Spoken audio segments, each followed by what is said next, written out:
Atat. Atat na si Mudra umuwi. Uwi na tayo. Uwi na tayo?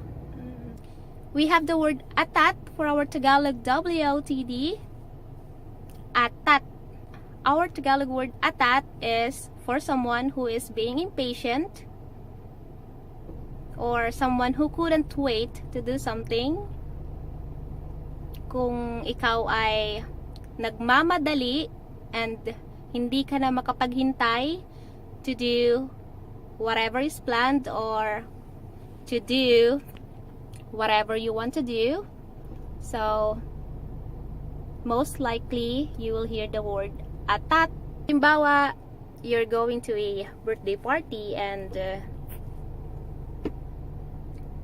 you should be there by 5 in the afternoon, and someone in the family is just, let's say, just so excited, and he or she is like, oh, come on, let's go, or he or she is nagging everyone to go there early.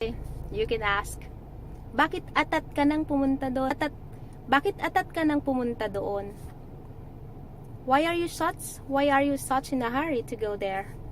Bakit atat ka nang pumunta dun or doon? So just giving you time, guys, to read.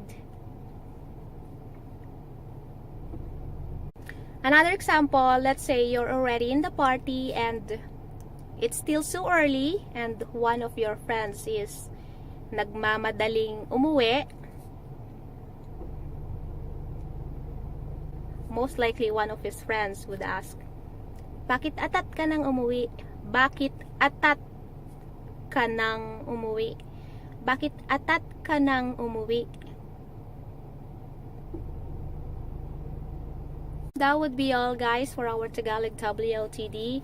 Also, I just wanna say I wanna try something new. I wanna do something new.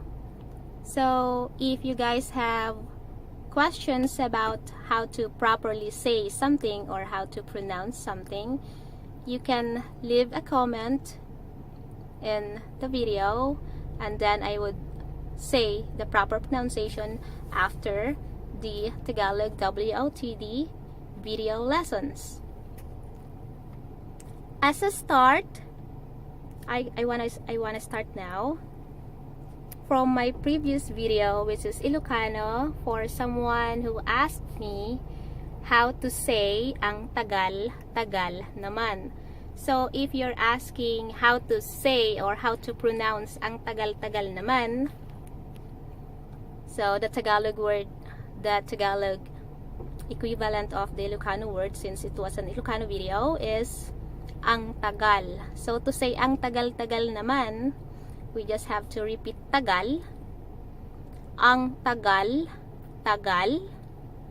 and naman is pronounced naman.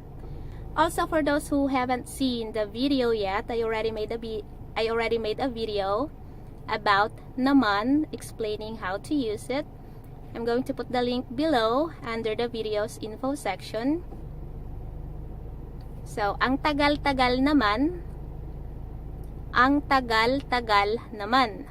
Let's say you're in your appointment and you're waiting. It's like it's taking forever and you're getting bored. Ang tagal naman. Ang tagal naman. Also, I was thinking maybe you're asking how to say the Tagalog word ang tagal naman in Ilocano. So if that's the case, the Ilocano equivalent of ang tagal naman is nakabaybayagmat. Let's say that again. Nakabaybayagmat. Nakabaybayagmat. So that's all, guys, until the next WTD video. Babush!